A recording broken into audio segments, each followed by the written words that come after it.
সকল প্রশংসা মহান আল্লাহ তাআলার। এই যে কিছুদিন আগে ফেসবুক বলেন বা গণমাধ্যম মিডিয়া যেখানেই বলেন না কেন, দুর্নীতির যে চিত্রগুলো আমরা দেখেছি, সেটাই যে বেনজির, আজিজ এবং মতিউর রহমান, ছাগলকাণ্ডের যে মতিউর রহমান, এই যে দুর্নীতির যে রাজপুত্র, তাদের যে রাজত্বের কথা আমরা দেখেছি ফেসবুকের মাধ্যমে বলি বা বিভিন্ন মিডিয়া, সেটা প্রিন্ট মিডিয়া হোক বা ইলেকট্রনিক্স মিডিয়া, যে মিডিয়াই হোক না কেন, বিভিন্ন তথ্যের মাধ্যমে কিন্তু আমরা জানতে পেরেছি যে এই যে রাজপুত্র, এদের যে রাজত্ব, এই রাজত্বগুলো কিন্তু আমরা দেখেছি।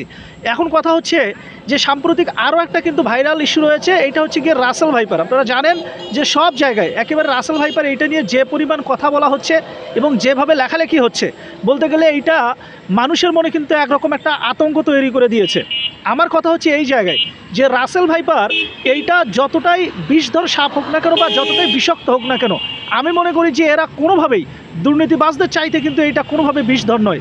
কারণ এই রাসেল ভাইপার যদি কাউকে দংশন করে, হতে পারে একজন মানুষ এখানে ক্ষতিগ্রস্ত হবে, কিন্তু এই যে দুর্নীতিবাজ মতিউর বলেন, বেনজির বা আজিজ বা এদের মতো যে দুর্নীতিবাজ, এদের যারা উত্তরসূরি বা এদের যারা সার্কেল রয়েছে, এরা যদি কাউকে দংশন করে, এটা কিন্তু একেবারে পুরো দেশটাকে এরা শেষ করে দেবে। তাই বলতে চাই, যেভাবে রাসেল ভাইপার নিয়ে আপনারা সবাই লেখালেখি করছেন, সবাই কথা বলছেন, বিশেষ করে একেবারে প্রথম সারির যে গণমাধ্যম থেকে শুরু করে সামাজিক যোগাযোগ মাধ্যম এবং সব জায়গায় বলতে গেলে এইটা নিয়ে সবাই কথা বলছে। আমি মনে করি যে দুর্নীতিবাজদের বিরুদ্ধেও এই রকম প্রত্যেকটা মানুষকে সোচ্চার হতে হবে। শুনেন, আমার সব সময় একটা কথা মাথায় আসে যে এই যে দুর্নীতিবাজ, এরা যে পরিমাণ, আমরা যে এই যে দুর্নীতির যে ফ্রিস্তিগুলো যে দেখি, সম্পদের যে ফ্রিস্তি, এটা তো একদিনে হয় না। এই বাচ্চাগুলো যখন জন্ম নেয়, এই দুর্নীতিতে যখন এরা জন্ম নেয়, তখন কি এইটা কোনো মন্ত্রণালয় বলেন বা মিডিয়া, কারো চোখে কি এটা আসে না? এটা কি আমরা কেউ বলতে পারি না? যদি কেউ না কেউ এটা নিয়ে কথা বলতো বা মন্ত্রণালয় যদি এদের ব্যাপারে একটু খোঁজ খবর রাখতো, আমার মনে হয় যে এরা যতই দুর্নীতিবাজ হোক না কেন, অন্তত এরকম দুর্নীতির বিশাল এক রাজ্য কিন্তু এরা গড়তে পারতো না।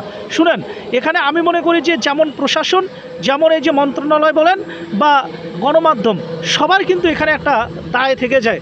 আমি মনে করি যে সবার অসাবধানতা বা এই যে আমাদের অবহেলার কারণে দেখা যায় এরকম দুর্নীতিবাজ, এরা কিন্তু একেবারে মাথা চাড়া দিয়ে এক পর্যায়ে দেশের প্রত্যেকটা জায়গায় কিন্তু এদের বিচরণ হয়।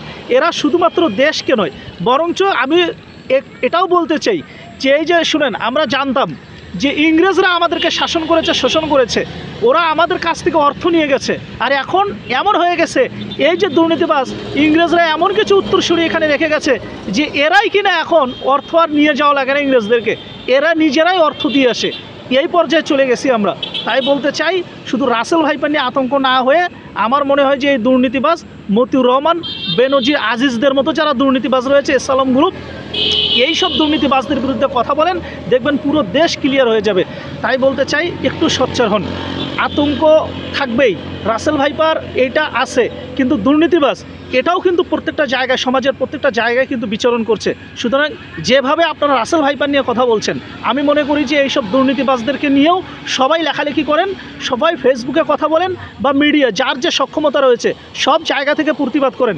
দেখবেন কেউ না কেউ এখান থেকে শিক্ষা নেবে এবং এরকম দুর্নীতি থেকে সরে আসবে। সর্বোপরি আমি একটা কথাই বলবো, এই দেশটা আমাদের, দেশটাকে ভালোবাসেন, দেখবেন তাহলে এই দেশের আমরা প্রত্যেকটা জায়গায় এর সুফল বা এই দেশকে নিয়ে সব জায়গায় আমরা মাথা উঁচু করে দাঁড়াইতে পারবো। ভালো থাকবেন, সুস্থ থাকবেন, আল্লাহ হাফেজ।